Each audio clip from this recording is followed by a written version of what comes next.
જય ગુરુ મહારાજ।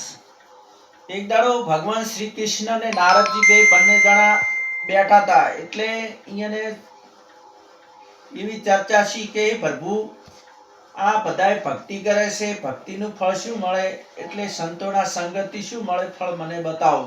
કે નારદ તું એક જન્મેલો તાજો તાજો જીવડો છે એના પાસે જા। તે તરત જ અહીંયા જા, નારદજી જીવડો હતો જ મરી ગયો। પછી કે પ્રભુ આ તો જીવડો હતો જ મરી ગયો।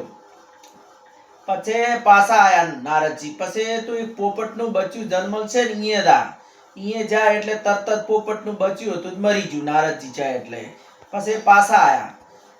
પછી વળી કે તો એક ગાયનો વાસળો જન્મલ છે અહીંયા જા। ગાયનો વાસળો અહીંયા જાય એટલે તરત જ ગાયનો વાસળો હતો જ મરી ગયો। કે પ્રભુ આય મરી ગયો। તો એક જગાએ કે એક રાધાને ઘરે કુંવરનો જન્મ થયો છે અહીંયા જા। અહીંયા જા તે કુંવર તરત જ બોલ્યો કે આવો આવો પ્રભુ નારદજી આવો।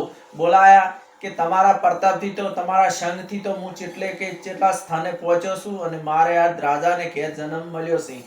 તે પોતાનો આગવાદ કર્યું, બધી બેહવાનું આસન પાથર્યું। પછી આયા પાછા કે પ્રભુ આ સંતોના સંગતથી કે જેટલું ફળ મળ્યું છે એવા મારા બધા મિત્રોને જય ગુરુ મહારાજ।